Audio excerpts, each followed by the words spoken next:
CMR shopping mall ఆడి శ్రావణం అతిపెద్ద KG sale up to 61% offer 1+1 combo offer. So ఇప్పుడే shopping చేయండి.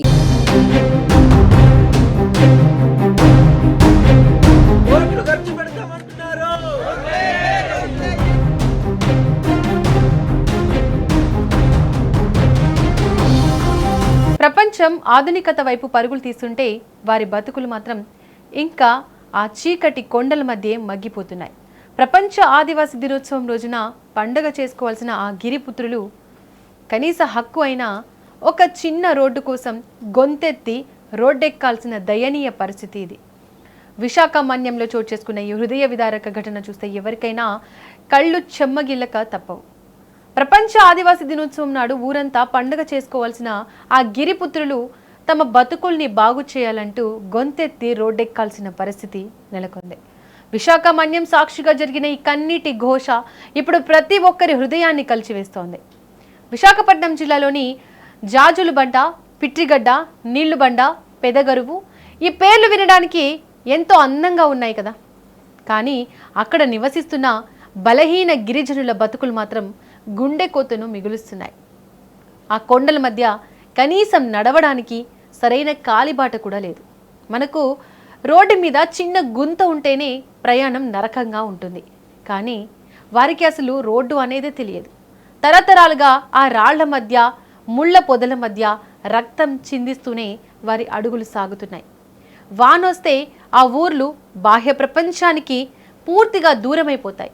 అన్నిటికంటే అత్యంత హృదయ విదారకమైన దృశ్యం ఏంటంటే ఆ ఊర్లో ఎవరికైనా జబ్బు చేస్తే వారి ప్రాణాలు ఆ దేవుడి దయ మీదే ఆధారపడి ఉంటాయి. అత్యవసర వైద్యం కోసం ప్రాణాలను అరచేతిలో పెట్టుకుని ఏకంగా 20 కిలోమీటర్ల మేర ఆ దట్టమైన అడవిలో నడవాలి. ముఖ్యంగా నిండు గర్భిణుల పరిస్థితి తలుచుకుంటేనే కడుపు తరుక్కుపోతోంది.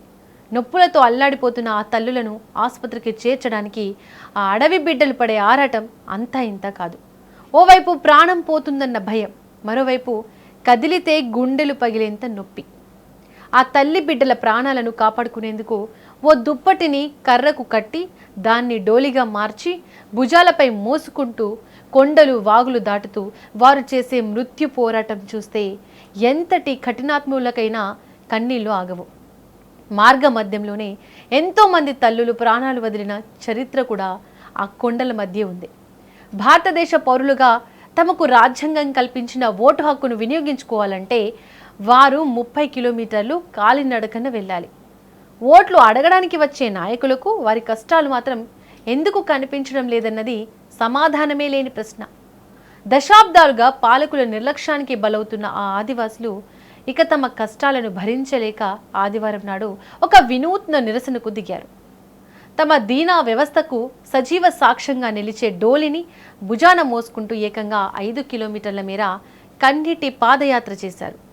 మాకు బతకాలని ఉంది, మమ్మల్ని కూడా మనుషుల్లా చూడండి, కనీసం ఒక రోడ్డు వేయండి మహాప్రభు అంటూ వారు చేసిన ఆర్తనాదాలు ఆ మన్యం కొండల్లో ప్రతిధ్వనించాయి. ఆ నిరసనకు సంబంధించిన వీడియో ఇప్పుడు సోషల్ మీడియాలో వైరల్గా మారింది. ఆ గిరిజనుల దీనస్థితిని చూసి నెటిజన్లు కంటతడి పెడుతున్నారు. కనీసం ఒక ఊరికి రోడ్డు వేయలేని వ్యవస్థ ఎందుకు అంటూ నిలదీస్తున్నారు. ఈ డోలి పాదయాత్ర కేవలం ఒక నిరసన కాదు, అది తరతరాలుగా అణిచివేయబడ్డ ఆ గిరిజనుల ఆక్రోశం, మౌనంగా భరిస్తున్న వారి వేదనకు ప్రతిరూపం. ఈ కన్నీటి పాదయాత్ర అయినా పాలకుల గుండెల్ని కరిగించాలి. ఆ చీకటి కొండలకు వెంటనే రహదారి వసతి కల్పించాలి. వారి భుజాలపై ఉన్న డోలీల స్థానంలో ఊరి దారి గుండా అంబులెన్సులు వెళ్లే పరిస్థితి రావాలి. అప్పుడే వారికి నిజమైన స్వతంత్రం, నిజమైన ఆదివాసీ దినోత్సవం. కోట్లు ఖర్చు పెడుతున్నారు కానీ మాకు రోడ్లు లేవు సార్. రైస్కి వెళ్ళాలన్నా 20 కిలోమీటర్లు వెళ్ళాలి, హాస్పిటల్కి వెళ్ళాలన్నా 20 కిలోమీటర్లు వెళ్ళాలి, ఓట్లు వేయడానికి కూడా ఒక 30 కిలోమీటర్లు వెళ్ళాలి సార్. కోట్లు ఖర్చు పెడుతున్నా రోడ్లు లేవు. డెలివరీ సమయంలో ఆడవాళ్ళు ఎంత ఇబ్బంది పడుతున్నారో ఇక డోలు చూస్తే మీకు తెలిసిపోతుంది సార్. సార్ వెంటనే ఇక రోడ్డు పనులు ప్రారంభించాలని ఇక జాజులబంద, పిత్రుగడ్డ, నీలబంద, పెదగరువు గ్రామాలకి వెంటనే రోడ్డు మంజూరు చేయాలని ముఖ్యమంత్రి చంద్రబాబు నాయుడు గారికి, డిప్యూటీ సీఎం కళ్యాణ్ సార్కి కోరుకుంటున్నాం సార్. ఈరోజు ప్రపంచ ఆదివాసుల దినోత్సవం సందర్భంగా దేశవ్యాప్తంగా అనేక సంబరాలు ఈరోజు ప్రభుత్వం వాళ్ళు సాగిస్తున్నాయి. మేము ఈరోజు ప్రపంచ ఆదివాసీ దినోత్సవ సందర్భంగా ఈరోజు 5 కిలోమీటర్ల దూరం పాదయాత్ర పెట్టడానికి ప్రధానమైన కారణం ఏంటంటే ఈరోజు పిత్రిగడ్డ, జాజులబంద, నీలబంద, పెదగరువు ఈ గ్రామాల్లో పీవీటీజీ ఆదివాసీ కోంది గిరిజనులు కొండ శిఖరం మీద జీవిస్తున్నారు. వీరికి 2024 నుండి ఇప్పుడు వరకు కోట్ల రూపాయలు నిధులు ఖర్చు పెడుతున్నారు. కానీ ఖర్చు పెట్టిన నిధులు రోడ్లు వేస్తున్నారు. రోడ్లు అయిపోయిన వర్షాలు వచ్చిన వెంటనే అవన్నీ కొట్టుకుపోతున్నాయి. దీనివల్ల హాస్పిటల్కి వెళ్ళాలంటే 20 కిలోమీటర్లు, రేషన్ డిపోకి వెళ్ళాలంటే 30 కిలోమీటర్లు, ఓటు వేయాలంటే 20 కిలోమీటర్లు. ప్రభుత్వాలు మారినా ఈరోజు బతుకులు మారలేదు అని చెప్పడం కోసమే ఈ యొక్క యాత్ర నిర్వహిస్తున్నాం.